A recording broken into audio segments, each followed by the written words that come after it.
तो हेलो दोस्तों, स्वागत है आप सभी का अपने इस जानदार से शानदार से और मजेदार से YouTube channel Eklavya tutorial Saran में।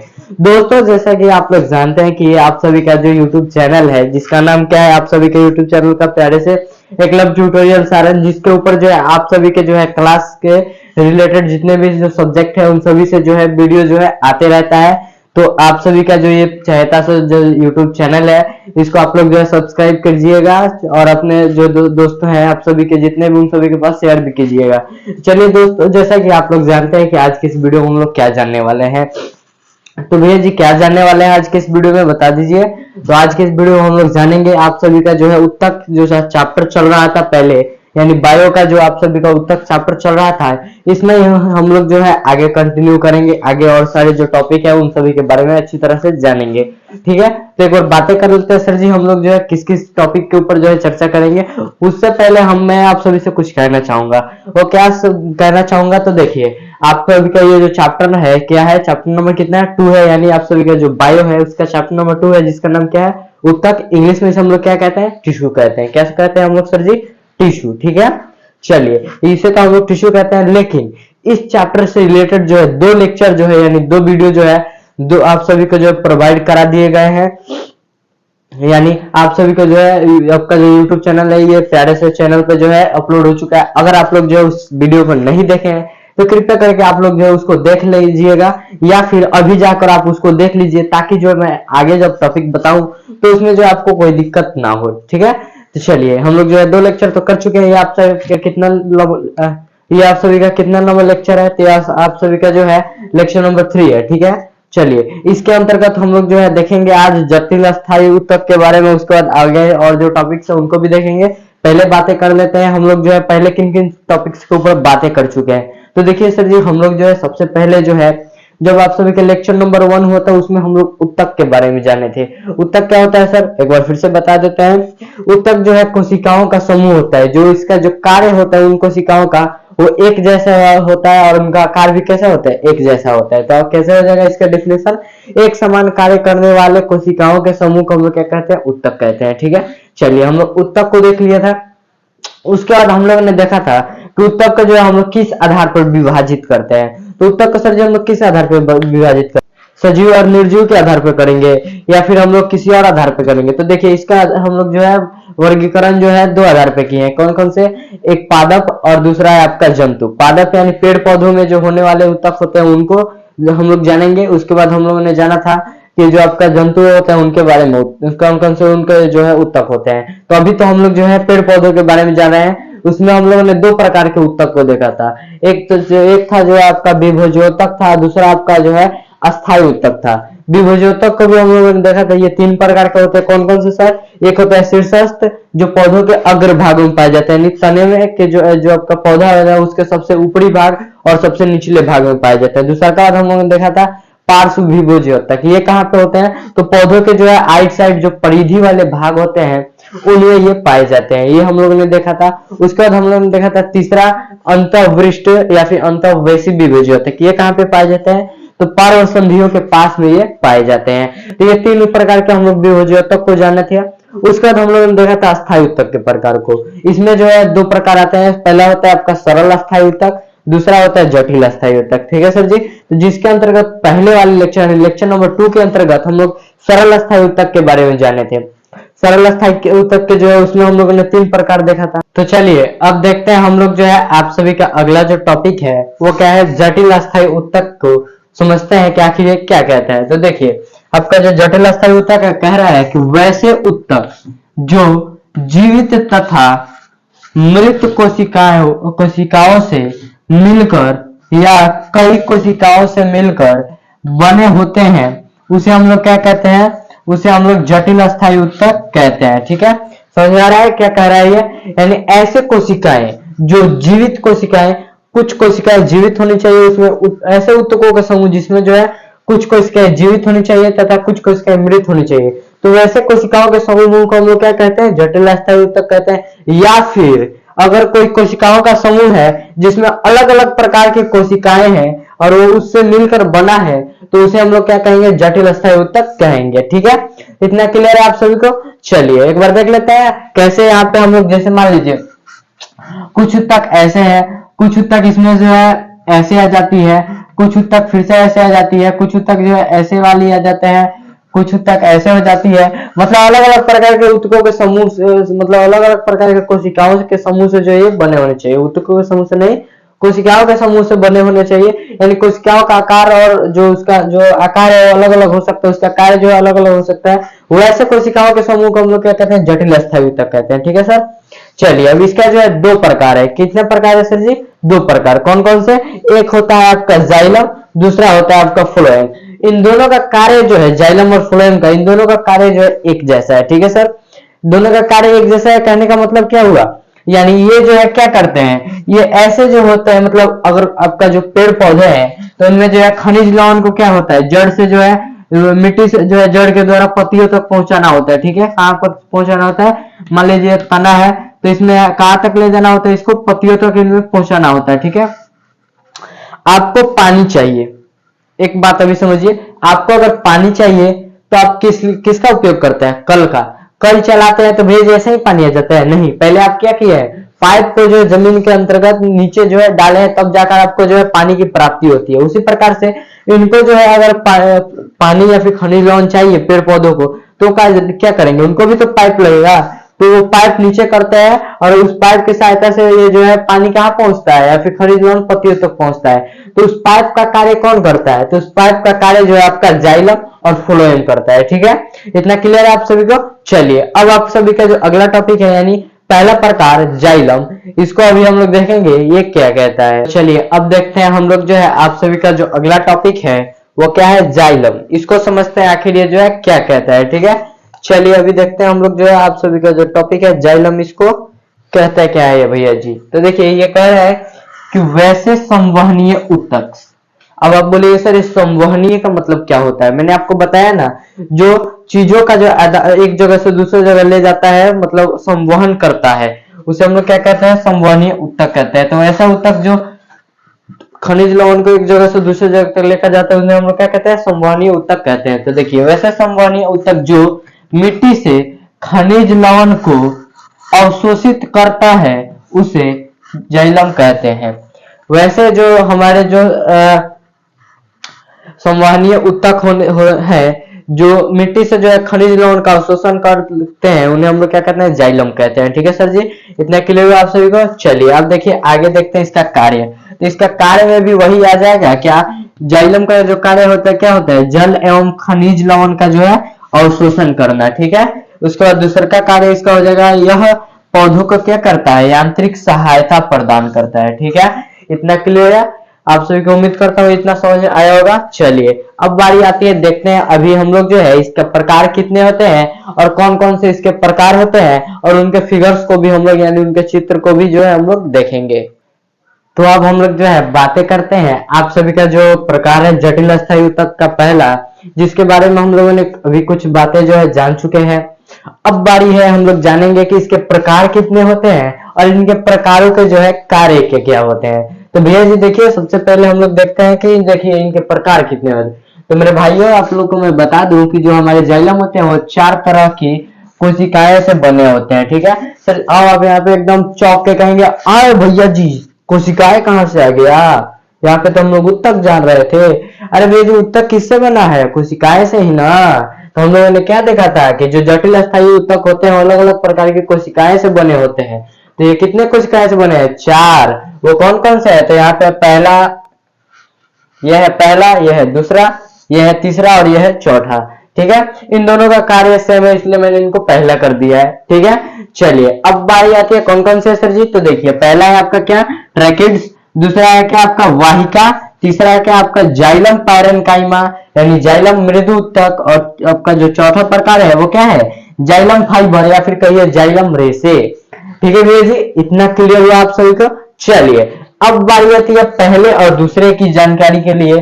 मैं आप सभी को बता दूं कि ये क्या करती है, इनकी कोशिकाएं जो है, इनकी कोशिका भित्ति जो है मोटी होती है, यानी हमारे जो ट्रैकिड्स होते हैं और जो हमारी वाहिकाएं होती है, इनकी जो है कोशिका भित्ति कैसी होती है, मोटी होती है। और इनमें जो है, इनमें से जो कई जो है परिपक्व होने के बाद जो कोशिकाएं हैं वो क्या हो जाती है, मृत हो जाती है। अब बोलेगा सर जी ये बवाल सा चीज परिपक्व क्या है, यानी एक तरह से समझिए इनका उम्र हो जाने के बाद ये क्या हो जाती है, मृत्यु हो जाती है, यानी मृत कोशिकाएं बन जाती है। ठीक है भैया जी, इतना क्लियर हुआ। अब आप बोलिएगा सर जी ठीक है इतना तो आप बता दिए, इनका कार्य भी जरा हमें भी बता दो। कार्य तो आपने बताया ही नहीं इनका। तो देखिए भैया जी इनका कार्य जो है क्या होता है, पौधों को जो है जड़ से जो है पत्तियों तक खनिज लवण एवं पानी का जो है क्या करना होता है, संवहन करना होता है। ठीक है, इतना क्लियर हुआ। चलिए अब बारी आती है किसके, जाइलम पैरेन्काइमा, या फिर कहिए आप इसको जाइलम मृदु उत्तक। ठीक है, इसको देखिए ये कहता है यह जो है वो क्या करता है, भोजन के संग्रहण का कार्य करता है। ये जो आपका जो है जाइलम मृदु उत्तक है वो क्या करता है, भोजन के संग्रहण का कार्य करता है। फिर मैंने आपको बताया जाइलम फाइबर या फिर कहिए जाइलम रेशे, तो ये जो है इसका मुख्यतः जो कार्य है वो क्या है, सहारा देना है। यानी ये जो है किसी भी जो जब किसी भी कोशिकाएं या फिर जिस पौधे के अंतर्गत जो पाया जाएगा तो क्या करेगा, सहारा देगा। अब बोलिएगा सर सहारा कैसे देगा, ये भी हमें बता दीजिए। कभी आप नारियल देखे हैं, उसका जो ऊपर वाला जो है भाग देखे होंगे जो रेशा रेशा टाइप का होता है, वो क्या होता है आपका जाइलम फाइबर होता है। ठीक है, इतना क्लियर है आप सभी को। चलिए भैया जी अब बारी आती है आप सभी का जो दूसरा प्रकार है, यानी कौन सा, फ्लोएम की बारी आती है। चलिए अब देखते हैं हम लोग जो है फ्लोएम को और समझते हैं। तो चलिए अब देखते हैं आप सभी का जो अगला प्रकार है यानी फ्लोएम, इसको आखिर ये क्या कहते हैं। तो देखिए भैया जी आपका जो फ्लोएम है वो कहते हैं कि वैसे संवहनीय उत्तक। ठीक है, कैसे संवहनीय उत्तक चाहिए, वैसे संवहनीय उत्तक जो भोज्य पदार्थों का स्थानांतरण करता है उसे हम लोग क्या कहते हैं, फ्लोएम कहते हैं। ठीक है, इतना क्लियर हुआ।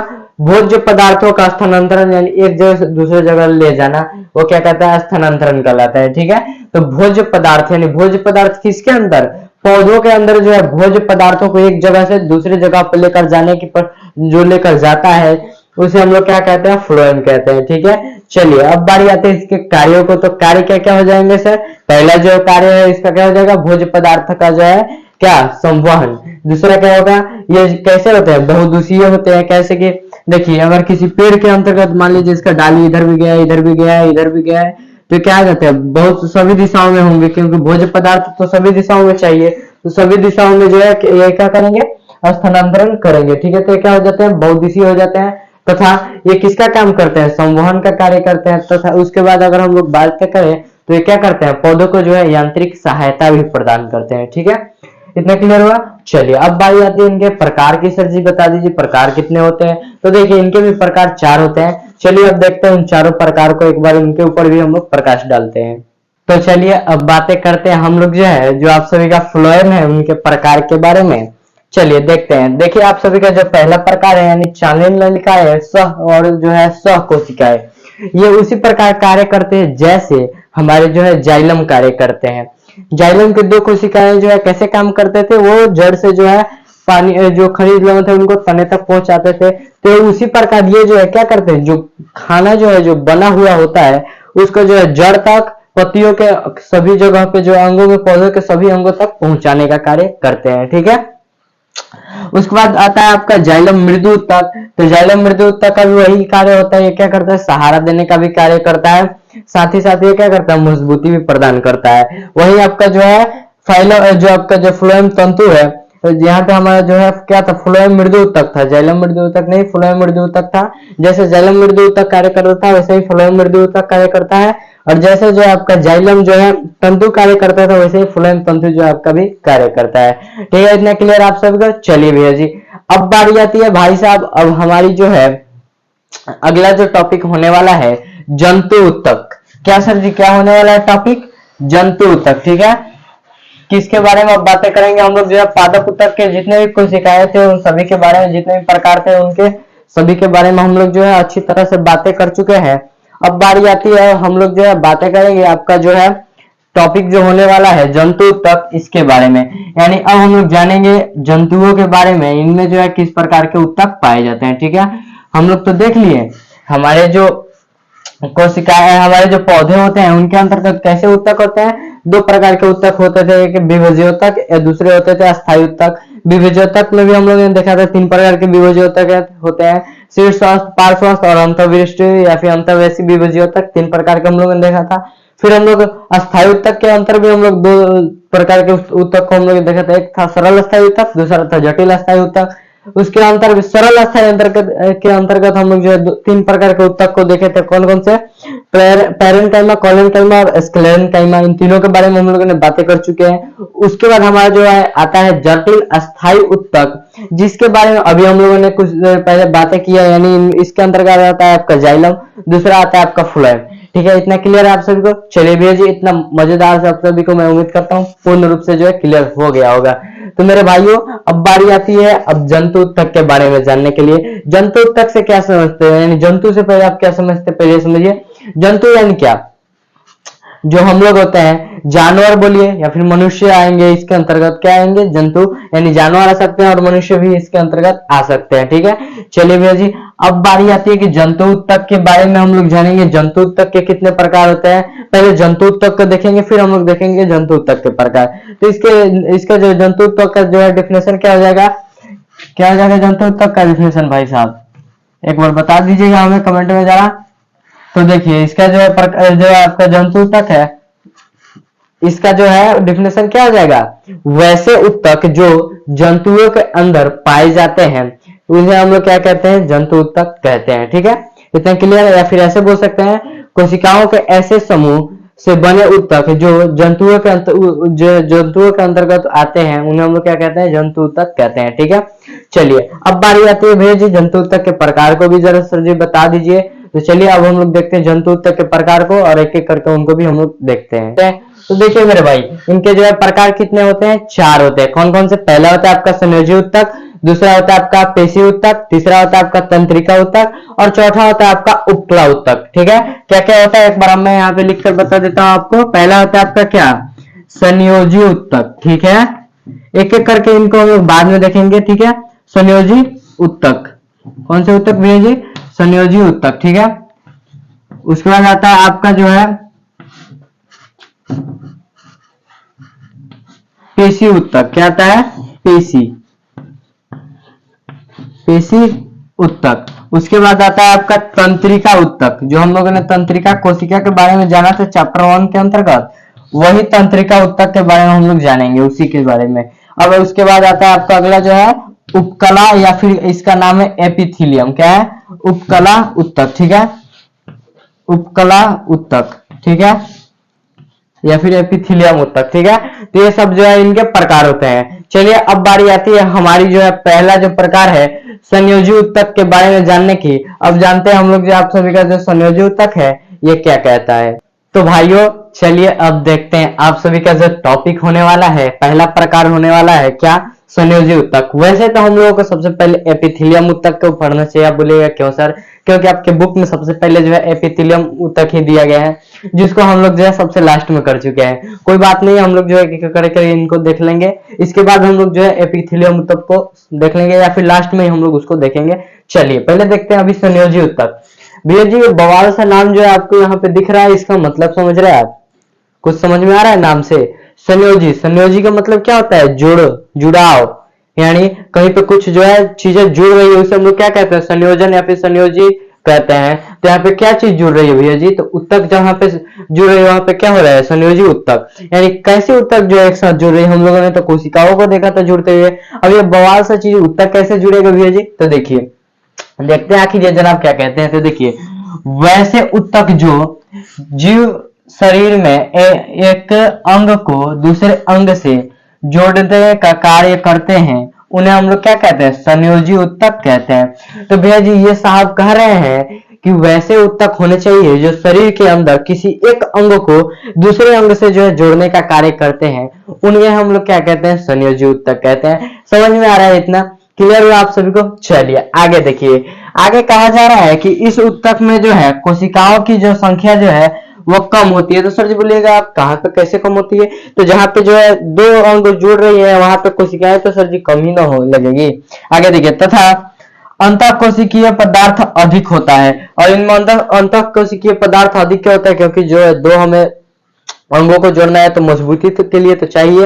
और कौन सा चीज ज्यादा होगा, तो अंतःकोशिकीय पदार्थ में क्या, मैट्रिक्स जो है वो सबसे अधिक होता है। ठीक है, यह मैट्रिक्स जो है क्या होता है, तंतु ठोस होता है तथा जेली की जो है तरल तथा तरल संघनन आदि की आकृति में होता है। ठीक है, कितना क्या है आप सभी को। चलिए अब बारी आती है सर जी, बता दीजिए कि बातें आती है कि अब बातें आएगी कि सर जी ये होंगे कहाँ पे, कहाँ कहाँ के पाए जाएंगे। तो आपके जहां पे जो है अंग जुड़ रहे होंगे वहां पे क्या होंगे, संयोजी ऊतक होंगे, तथा आपके जो है नलिकाएं हैं, श्वास नली, वहां पे भी होती है, तथा तंत्रिका में भी होती है, और आपका जो है बहुत सारे जो अंग है शरीर के जहाँ पे जुड़ते हैं वहां पे भी ये पाए जाते हैं। ठीक है भैया जी, चलिए इतना क्लियर हो आप सभी को। एक बार फिर से बातें कर लेते हैं, क्या होते हैं संयोजी ऊतक। वैसे ऊतक जो जीव शरीर में एक अंग को दूसरे अंग से जोड़ने का कार्य करते हैं उन्हें हम लोग क्या कहते हैं, संयोजी ऊतक कहते हैं। ठीक है, ये संयोजी ऊतक जो है किसके कारण जुड़े होते हैं, तो ये संयोजी ऊतक जो है एक अंतःकोशिकीय पदार्थ के कारण जुड़े होते हैं जो सबसे अधिक पाया जाता है। उसका नाम क्या है, तो उसका नाम क्या है जनाब, ये मैट्रिक्स है। ठीक है, इतना क्लियर हो आप सभी को। चलिए भैया ये इतना तो मजेदार से एकदम शानदार से क्लियर हो गया होगा। चलिए अब बारी आती है, हम लोग देख लेते हैं संयोजी ऊतक के कार्यों को। चलिए देखते हैं। तो चलिए अब देखते हैं आप सभी का जो कार्य है, यानी हमारे जो संयोजी ऊतक है उसके कार्यों को आखिर ये जो है क्या कहते हैं। तो भाई साहब इनमें जो है सबसे पहला जो कार्य होने वाला है वह आपका कह रहा है कि बांधने एवं समर्थन में जो है ये सहायता करता है। ठीक है, क्यों जो है संयोजी ऊतक, बात साफ है, जब एक दूसरे को संयोजी एक दूसरे को जोड़ता है तो यानी बांधने और समर्थन में तो कार्य करेगा ही।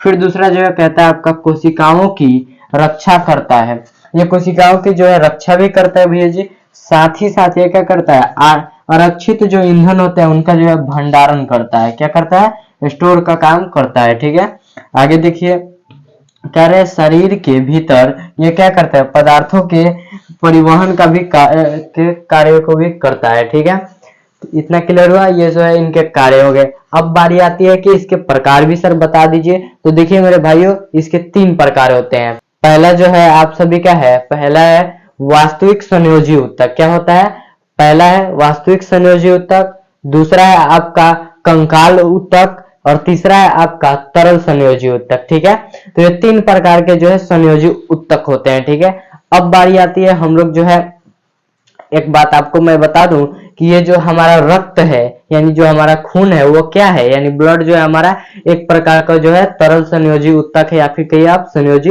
ऊतक है। ठीक है, चलिए अब एक एक करके इनके हम लोग प्रकारों को समझते हैं आखिर ये क्या कहते हैं। तो चलिए अब बातें हो जाती है वास्तविक संयोजी ऊतक के बारे में, जान लेते हैं आखिर ये क्या कहते हैं। तो देखिए वास्तविक संयोजी ऊतक जो है किसका प्रकार है सर जी, आपका आप लोग को पता है किसका है, आपका जो है संयोजी ऊतक के प्रकार है। ठीक है, इसके अंतर्गत हम लोग देखेंगे, हम लोग जो है पहले कार्य को देख लिया है, संयोजी ऊतक को समझ लिया, अब इनके तीनों प्रकार को हम लोग जान लिए, जिसमें से फर्स्ट प्रकार है आपका कौन सा, वास्तविक संयोजी ऊतक। ठीक है, चलिए देखते हैं ये क्या कहते हैं। देखिए ये ऐसे ऊतक होते हैं जो अंगों तथा जो हमारे अंग होते हैं उनको जो है जोड़ने के कार्य करते हैं, तथा उनके जो है उन्हें रक्षा करने का भी कार्य करते हैं। ये तो उनको जो है जोड़ते तो है ही, साथ ही साथ उनको जो है रक्षा भी प्रदान, सुरक्षा भी यही करते हैं। उनकी सुरक्षा जो है ये खुद स्वतः ही करते हैं, उनका जोड़ने का भी कार्य और जो है उनको जो है सुरक्षा प्रदान करने का भी कार्य ये दोनों करते हैं। ठीक है, ये दोनों काम जो है ये अकेले ही करते हैं। ठीक है, जैसे एग्जाम्पल में हो जाएंगे आपके जो है मास्ट कोशिकाएं, और दूसरा हो जाएगा आपका हिम्पोसाइट्स। ठीक है, चलिए अब देखिए इस वास्तविक संयोजी ऊतक के अंतर्गत ही कुछ और भी कण पाए जाते हैं, कुछ और भी पार्ट्स होते हैं जिनको हम लोग जो है अभी जानते हैं, जिसमें से अभी जो आपका टॉपिक होने वाला है वह होने वाला है श्वेत तंतुमय ऊतक। ठीक है, चलिए अभी देखते हैं हम लोग जो है श्वेत तंतुमय ऊतक को समझते हैं। तो चलिए अब देखते हैं आप सभी का जो अगला जो टॉपिक है, यानी हमारा जो टॉपिक है श्वेत तंतुमय ऊतक, इसको आखिर ये क्या कहता है। तो मेरे भाई मैं आप सभी को बता दूं कि ये जो है एक ऐसा पदार्थ होता है जो मांस जो हमारे होते हैं उनको जो है हड्डियों से जो है जोड़ने का काम करता है, यानी चपकाने का काम करता है, जिससे हमारी मांस जो है वो लूज नहीं होते, यानी ढीला नहीं होते। जैसे आप लोग देखे होंगे कभी कभी जो है हमारे जो दादा होते हैं उनके जो है गाल जो है क्या करते हैं, लटक जाते हैं, वही हमारे जो गाल है क्या है, लटकते नहीं है। उसका कारण क्या है, हम लोगों में जो है ये श्वेत तंतु में जो है वो होता है। आगे देखिए कहता क्या है, देखिए इसकी कोशिकाएं जो है आपस में मिलकर टेंडन का निर्माण करती है, और यही टेंडन जो है क्या करता है, हड्डियों को जो है मांसपेशियों से आस में जो है जोड़े रखता है, ठीक है। यानी ये किसका कार्य क्या होता है, हड्डियों से मांसपेशियों को जोड़ने का कार्य होता है। तो ठीक है, इतना क्लियर हुआ। श्वेत तंतु में आप सभी को समझ में आया। इसमें क्या होता है, इसकी कोशिकाएं जो है आपस में मिलकर टेंडन का निर्माण करती है, और वह जो टेंडन है वह क्या करता है, हड्डियों को जो है मांसपेशियों से जो है जोड़ने का कार्य करता है। ठीक है भाइयों, चलिए मेरे भाई, अब अगला जो टॉपिक होने वाला है वो होने वाला है आपका जो है पीला तंतुमय। ठीक है, किसके बारे में, पीला तंतुमय उत्तक के बारे में। ठीक है, तो मैं आपको लगे हाथ यहीं पे ही समझा देता हूँ आके पीला तंतुमय उत्तक जो है होता क्या है।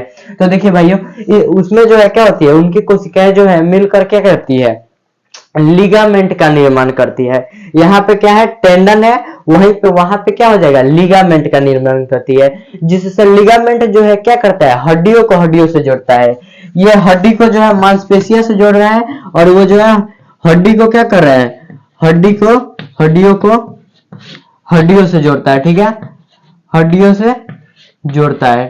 ठीक है, हड्डी को क्या करता है, हड्डी से जोड़ता है, यानी आपका जो है हड्डी है उनको जो है हड्डी से जोड़ता है। जैसे जहां जहां पे आपके हड्डी जो है जुड़े हुए हैं एक साथ, वहां पे क्या क्या कर रहा है, वहां पे जो है आपका लिगामेंट काम कर रहा है। ठीक है, हड्डियों को हड्डियों से जोड़ता है। ठीक है, इतना क्लियर हुआ।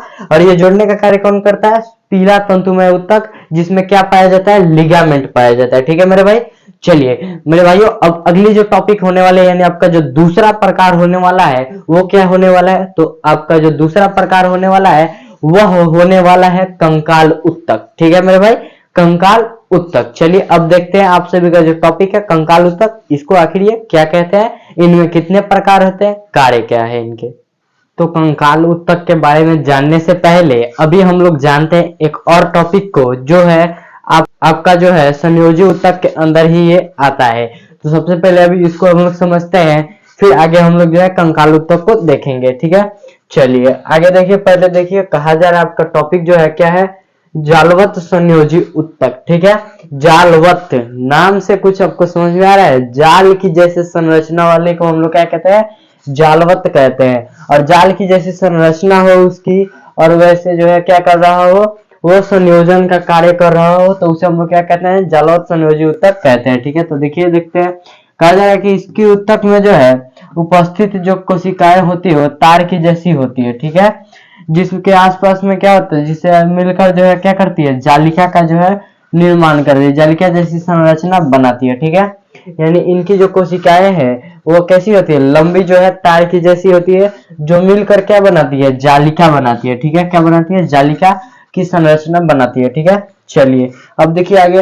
और इसकी जो ये उत्तक जो है कहाँ कहाँ पे पाए जाते हैं सर जी, तो देखिए मेरे भाई, ये उत्तक जो है आपके प्लीहा में पाए जाते हैं, आपके फेफड़ा में पाए जाते हैं, आपके अस्थि में पाए जाते हैं, आपके उसके अस्थि मज्जा में पाए जाते हैं, अस्थि में नहीं अस्थि मज्जा में पाए जाते हैं। उसका इनका जो है निर्माण होता है। ठीक है, चलिए इनका जो निर्माण जो है कहाँ पे हो जाता है, अस्थि मज्जा में ही होता है। ठीक है, ये जो आपको दिख रहा है जालवत संयोजी उत्तक, इसका निर्माण कहाँ कहाँ पे होता है, यह प्लीहा में भी होता है, ये प्लीहा में भी पाया जाता है, निर्वाणी प्लीहा में होता है, फेफड़ा में भी पाया जाता है, वहां पे भी रहता है, अस्थि मज्जा में भी इसका निर्माण होता है। ठीक है, इतना क्लियर हुआ आप सभी को।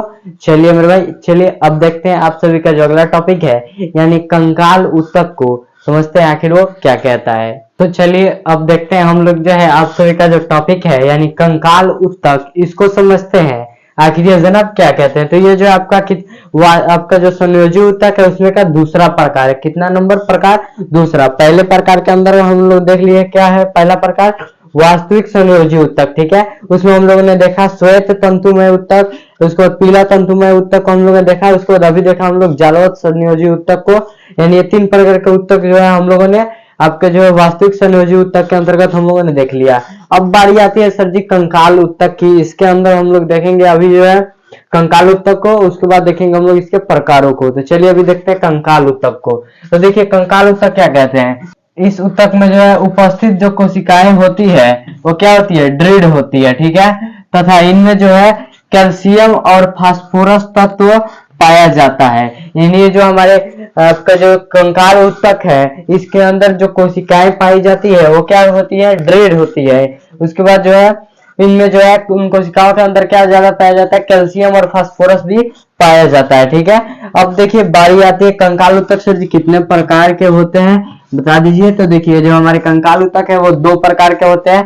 पहला जो प्रकार है आपका उपास्थि और दूसरा जो प्रकार है आपका है अस्थि। ठीक है, चलिए अब देखते हैं हम लोग जो है आपका पहला जो प्रकार होने वाला है यानी उपास्थि को, फिर समझेंगे हम लोग अस्थि को। तो चलिए अभी देखते हैं हम लोग किसको, उपास्थि को।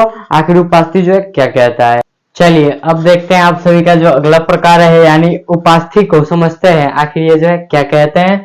तो देखिए ये भाई कहते हैं कि इसकी कोशिकाएं में जो है, इनकी कोशिकाओं को हम लोग क्या कहते हैं, कॉन्ड्रियोब्लास्ट कहते हैं। यानी इनकी जो कोशिकाओं का समूह होता है हम लोग क्या कहते हैं, कॉन्ड्रियोब्लास्ट कहते हैं।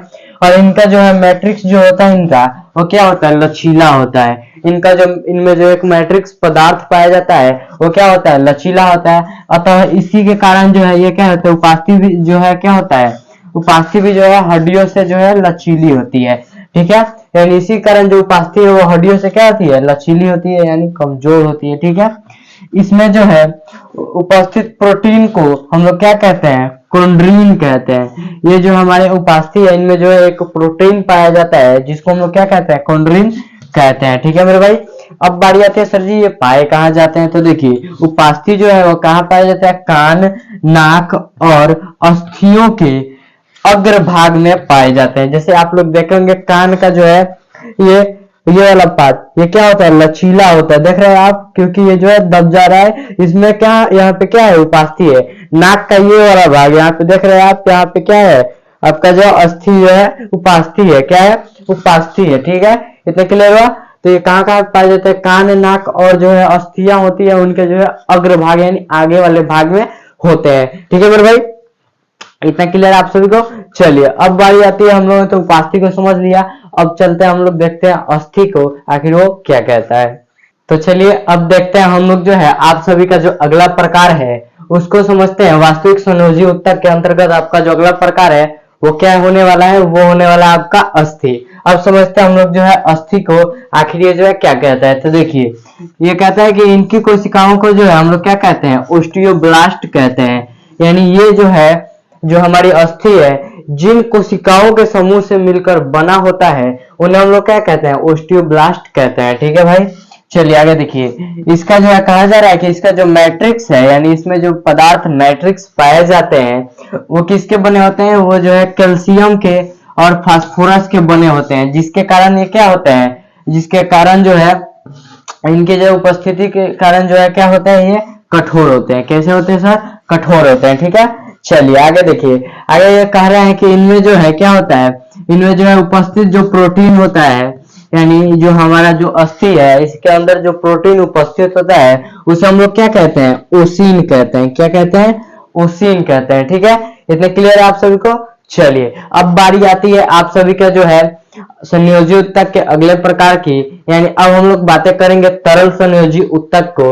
उसके अंतर्गत हम लोग जानेंगे खून यानी रक्त के बारे में, ब्लड के बारे में जानेंगे। ब्लड के अंदर कौन कौन सी जो है तत्व पाए जाते हैं, क्या क्या पाए जाते हैं, इन सभी चीजों को जो है हम लोग जानेंगे। उससे पहले अभी हम लोग जानते हैं तरल संयोजी ऊतक को आखिर वो क्या कहता है। तो चलिए अब बारी आती है आप सभी के जो है संयोजी ऊतक के दूसरे प्रकार के। ठीक है, ठीक है, अब बारी आती है किसके बारे में जानने के लिए, तो बारी आती है आपका जो है तरल संयोजी ऊतक के बारे में जानने के लिए। अब इसके नाम से ही आपको पता चल गया होगा भाई साहब कि तरल संयोजी ऊतक यानी वैसे ऊतक जो है तरल अवस्था यानी द्रव अवस्था में होते हैं और जो है संयोजन का कार्य करते हैं, उन्हें हम लोग क्या कहते हैं, तरल संयोजी ऊतक कहते हैं। ठीक है, चलिए एक बार देख लेते हैं ये कहते क्या है। तो देखिए कह रहा है कि वह ऊतक जो द्रव रूप में होता है तथा अपने जो है प्रवाह के दौरान जो है शरीर के सभी ऊतकों को जोड़ता है। ठीक है, उसे हम लोग क्या कहते हैं, तरल संयोजी ऊतक कहते हैं। मैंने आपको जो बताया वही बातें कही गई है। और इसके अंतर्गत हम लोग जो है विशेष रूप से जानेंगे रक्त के बारे में, फिर जानेंगे हम लोग लसिका के बारे में। ठीक है भाई, चलिए अब बारी आती है कि हम लोग जो है आगे देखते हैं आखिर जो है आपके जो है तरल संयोजी ऊतक के अंदर और क्या क्या आते हैं। तो चलो भाई अब बारी आती है हम लोग जो है आगे बातें करते हैं। जो आप सभी का जो टॉपिक है तरल संयोजी ऊतक, उसी के अंदर हम लोग बातें करेंगे अब किसके बारे में, तो अब बातें करेंगे हम लोग जो है आपका जो है रक्त के बारे में, यानी इंग्लिश में हम लोग इसे क्या कहते हैं, ब्लड। क्या कहते हैं भाई साहब, ब्लड कहते हैं। ब्लड से तो आप लोग परिचित हो ही गए होंगे भाई साहब। आपका जो है कभी ना कभी हाथ कट गया होगा, या फिर आप कभी ना कभी आप डॉक्टर के पास गए होंगे तो आपको जरूर बोलेंगे कि भाई तुम्हें जो है खून की कमी हो गई है, कृपया खान पान जो है आप पे आप ध्यान दो, खान पान जो है अच्छा करो, खाना पीना अच्छे से खाओ, या फिर दवाइयाँ लो, अच्छी तरह से आप लोग तंदुरुस्त रहो। तो आप लोग जो है डॉक्टर से ये बातें सुने होंगे। या फिर आपका जो है हाथ कट जाता है तो आप कहते हैं मम्मी मेरे हाथ से खून निकल रहा है, कि मुझे ये पे क्या करो, बांध दो, ठीक है। तो क्या होता है, रक्त, यानी रक्त से आप लोग जो है अच्छी तरह से परिचित है। ऐसा बात नहीं है कि ये रक्त पहला से अभी अभी बात आप लोग इसका नाम जो है अभी अभी सुन रहे हैं, ना भाई ना, आप लोग जो है पहले से ही जानते हैं इसको, बचपन से इसको जानते हैं, या फिर इसको हम लोग जो है पहले वाले कक्षाओं में भी हम लोग जो है पढ़ चुके हैं। अब बारी आती है, सर जी आप बता दीजिए जरा 9th के हिसाब से रक्त क्या होता है। तो देखिए हम लोगों ने तो जाना है कि रक्त जो है एक क्या होता है, एक प्रकार का तरल संयोजी ऊतक होता है। अब बोलिए सर जी तरल संयोजी ऊतक क्या होता है, अरे मैंने आपको अभी तो बताया है तरल संयोजी क्या होता है, ऊतक क्या होता है, ठीक है। किससे बना होता है, तरल संयोजी ऊतक से बना होता है। अब बात आती है कि इसका पीएच मान, ठीक है, क्या होता है, इसका पीएच मान जो है वो कितना होता है, 7.4 होता है, ठीक है। इसको याद रखना कितना होता है, 7.4 होता है। ये क्वेश्चन पूछता है आपसे कि जो है रक्त का पीएच मान कितना होता है, 7.4 होता है, ठीक है। जिसके कारण जो है ये क्या होता है, हल्का जो है इसका स्वाद जो है कैसा होता है, क्षारीय द्रव होता है। यानी अगर आप इसको चक्कर देखेंगे तो ये कैसा लगेगा, हल्का सा क्षारीय लगेगा। आप बोले कि क्या चक्कर देखना है, अरे भाई आप ना देखें, लेकिन जिन्होंने ट्राई किया है उन्होंने बताया ये क्या होता है, क्षारीय होता है, ठीक है भाई। चलिए अब बारी आती है, आप बोलिए सर ठीक है रक्त तो हम लोग जानते हैं, लेकिन ये लाल क्यों होता है, क्या जरूरत है इसको लाल होने का, पीला भी हो सकता है, गुलाबी भी हो सकता है, हरा भी हो सकता है, ये लाल ही क्यों होता है।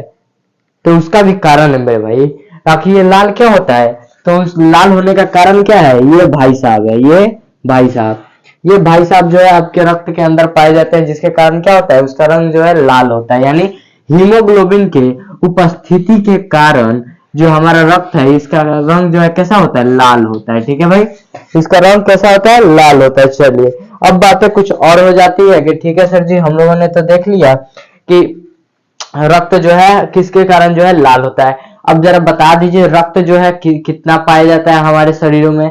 तो देखिए हमारे शरीर में जो है रक्त कितने पाया जाते हैं, अगर पुरुषों की बात की जाए, पुरुष की अगर बातें की जा रही है तो इसमें कितने पाए जाएंगे, तो आपका जो है पुरुष में जो है 5 से जो है 5.5 से 6 लीटर तक पाए जा सकते हैं, ठीक है। कितने, 5.5 लीटर से 6 लीटर। वही महिलाओं में बात की जाए, किसमें, महिलाओं में, तो वही हम लोग से जो है उनका क्या होता है, आधा लीटर जो है इनमें जो है खून कम होता है, या फिर इनको यहाँ पे कितना हो जाएगा, 5 लीटर हो जाएगा, या 5 लीटर या फिर 5.5 लीटर, ठीक है। किसी किसी में जो है 4-4.5 लीटर भी, 4.5 लीटर या फिर 5 लीटर भी होता है, ठीक है। इतना क्लियर हुआ आप सभी को।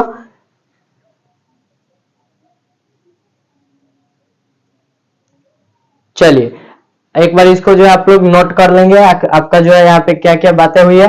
अगर पूछता है कि पुरुषों में जो है रक्त कितना होता है तो आप लोग बताएंगे कितना, 5.5 लीटर। अगर लगभग पूछता है तो क्या बताएंगे, 5.5 लीटर से 6 लीटर, ठीक है। वही महिलाओं में पूछेगा तब क्या बताएंगे, 5 लीटर। अगर लगभग पूछेगा तो 5 से 5.5 लीटर, ठीक है।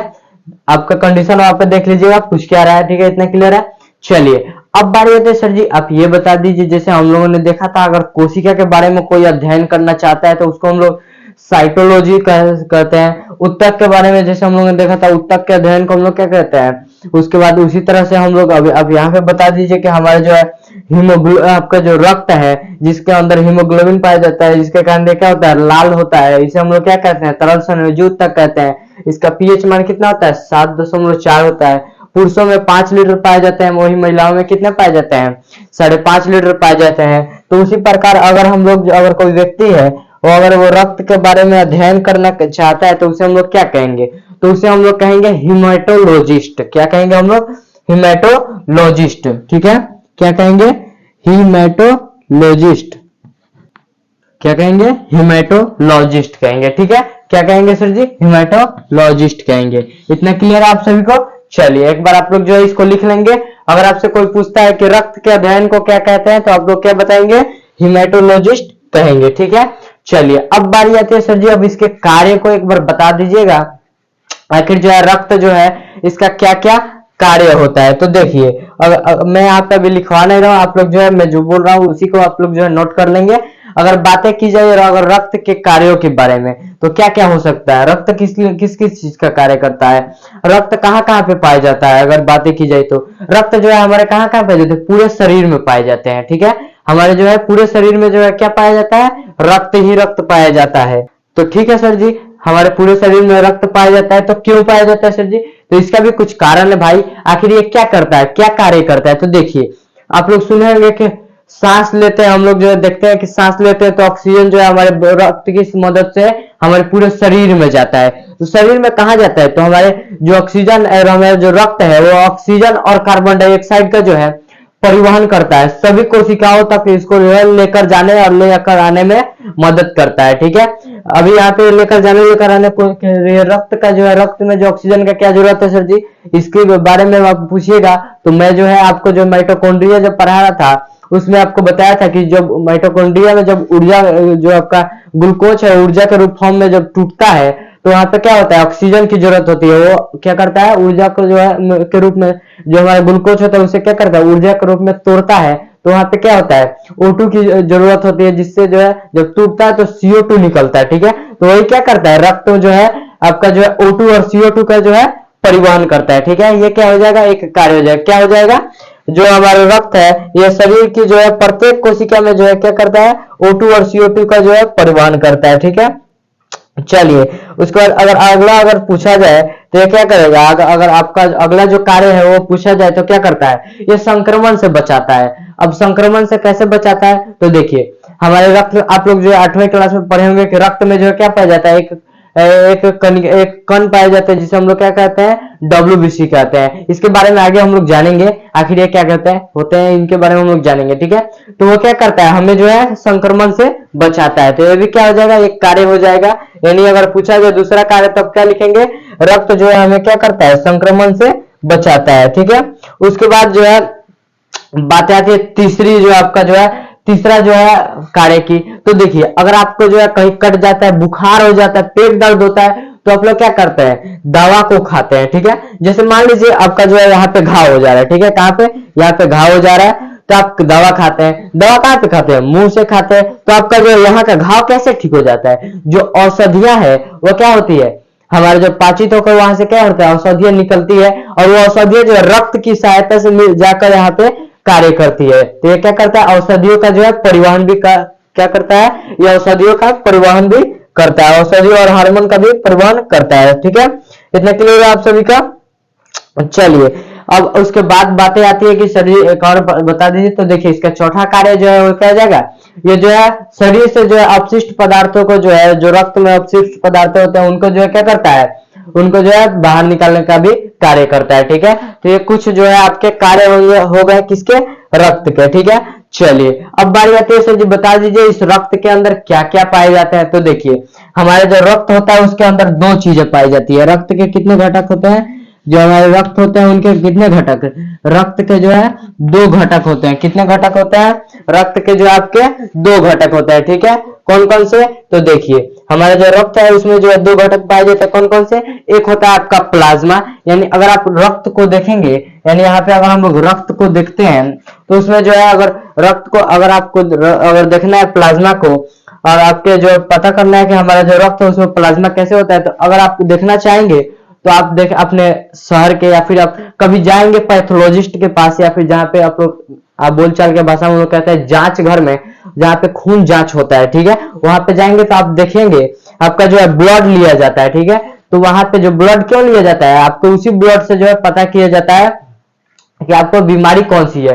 तो उस ब्लड से पहले जो है क्या निकाला जाता है, प्लाज्मा निकाला जाता है। ठीक है, तो ये क्या हो जाएगा, अगर आपको देखना है प्लाज्मा कहाँ पे होता है तो आप लोग वहां पे जाकर देख सकते हैं। आप बोलिएगा तो दिखा देंगे अगर जान पहचान हो तो, या फिर किसी डॉक्टर के पास अगर जाइएगा तो आपको कोई बीमारी हुई होगी तो उस समय जब जाइएगा तो आप वहां पे जाकर देख सकते हैं। ठीक है, तो इसमें क्या पाया जाता है, पहला जो है पाया जाता है क्या, प्लाज्मा। क्या पाया जाता है, पहला कण जो है क्या पाया जाता है, प्लाज्मा। ठीक है, वही दूसरा जो है आपका जो कण है वो क्या पाया जाता है, रक्त कणिकाएं। दूसरा जो है पदार्थ क्या पाया जाता है, रक्त कणिकाएं। यानी दो घटक है ये तो हम लोग समझ लिए। पहला क्या है आपका जो है प्लाज्मा है, ठीक है, प्लाज्मा। और दूसरा क्या है, रक्त कणिकाएं। तब ये रक्त कणिकाएं क्या होती है, तो देखिए रक्त के अंदर जो हमारे जो तत्व पाए जाते हैं उन्हें हम लोग क्या कहते हैं, रक्त कणिकाएं। जैसे आपका जो है पहला क्या है, आरबीसी है यानी रेड ब्लड सेल जिसे हम लोग कहते हैं। उसके बाद है डब्ल्यूबीसी व्हाइट ब्लड सेल। उसके बाद तीसरा है आपका प्लेटलेट्स। यानी ये तीन है आप किसके अंदर, ये आपके रक्त कणिकाएं के अंदर ये तीन चीजें आ जाएंगे।